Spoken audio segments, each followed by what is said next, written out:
Happy good morning. This is Brienne from Zenful Minding, surrounded by my cats that you can't see, but they are excited for life today. Me too. It's a beautiful day outside, so fingers crossed that it stays that way. And I wanted to share with you an experience that I had this week in a thrift store dressing room that was pretty eye-opening, and it got me thinking about how we see ourselves, right?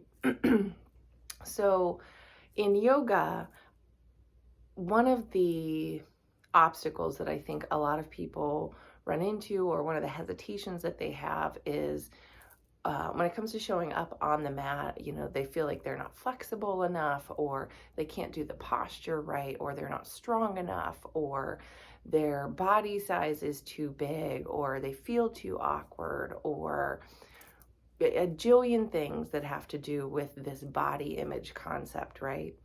And I totally get that, and it's a valid feeling.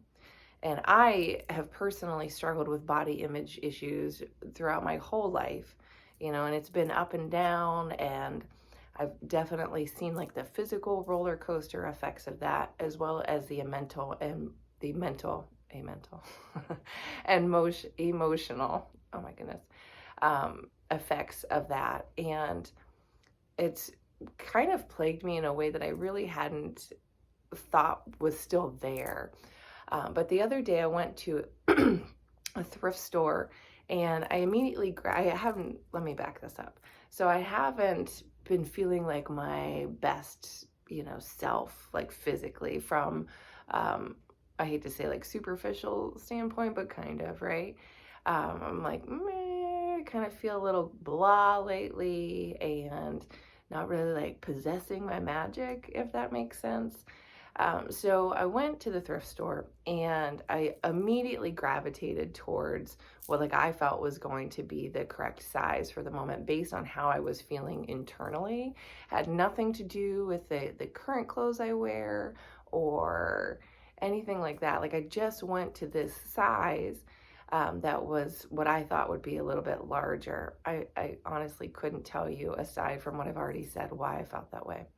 But anyway, I went there and I found some stuff, and I gathered up all my items, which P.S. is kind of like a weightlifting maneuver when you carry clothes around the store.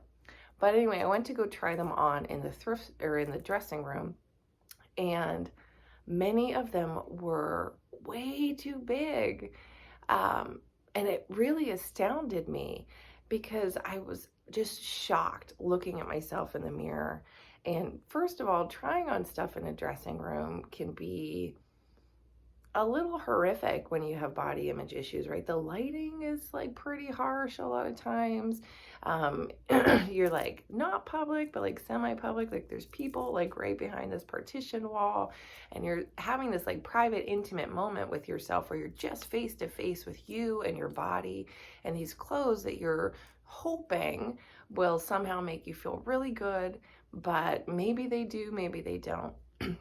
But in this moment, when I was looking at myself in the mirror and I saw how big some of these clothes were, I realized that what I was feeling on the inside did not match what was actually on the outside.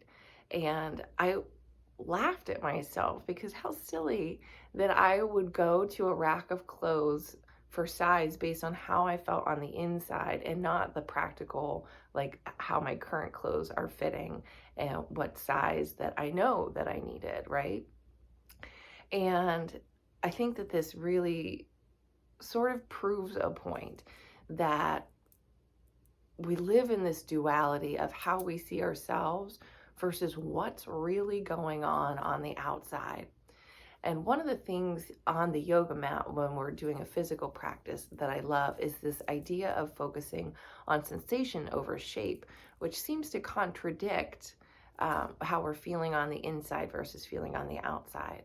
So I went down this rabbit hole, if you'll follow me, about how this magical ability of internal perception can work for or against us. And it's really how we harness that power and how we feed into it that makes a huge difference.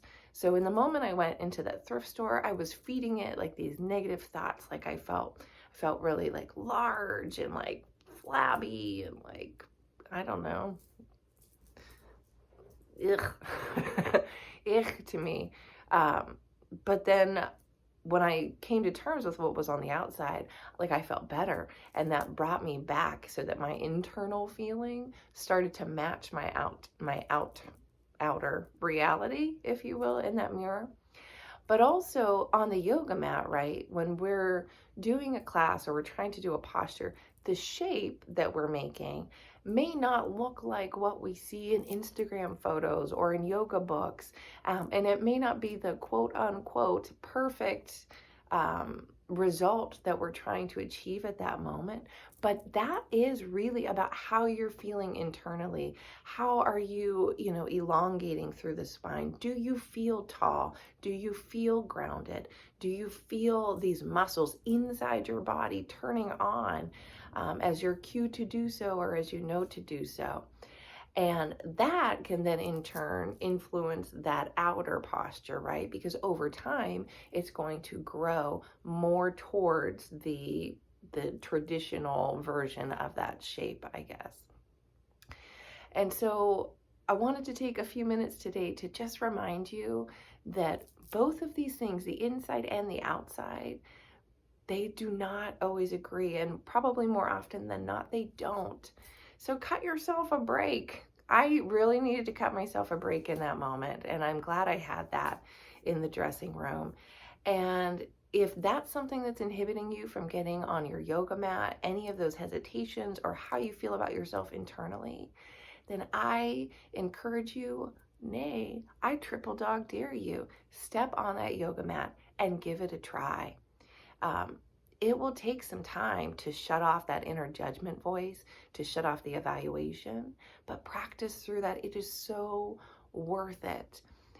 Despite all of the body issues that I've had, the body image issues, that I've had throughout my life, the one place that I have always felt at home since I started my practice is on my yoga mat, because it's in that space that I can take care of myself, that I can do what I need to do, that I can make myself feel better, right? Because it's under my own control, and it's about me just shutting off what's going on in my noggin and just breathing and listening to my breath and feeling those sensations in my body. And when I step off of the mat, because I've moved my body and I've listened to it, I feel better. I always feel better and more nourished inside, and that then reflects on the outside. One more side note, I just wanted to tell you that that's also visibly noticeable to other people. For me, when I'm done with a yoga practice, like if there are people there, usually like at the end of a class, like people are a little bit more zenned out. They smile more freely. For me, like I've gotten comments about like how like, the air in the room feels a little bit more zen-like because I've been emanating that from the inside out. And you can do that too. But it does take showing up. It does take just facing that idea that there are these competing things happening, and they're, again, both valid, but it's really about which one you feed. If you know that story about which, the one you feed with the wolves, are you going to feed the good wolf or the bad wolf, or the positive wolf or the negative wolf? But they're both there all the time. So today, which one are you going to feed? I appreciate all your support again, so please do like, share, subscribe, hit the little notification bell on YouTube, follow me on Instagram and Facebook, and have an amazing, beautiful day. Thank you.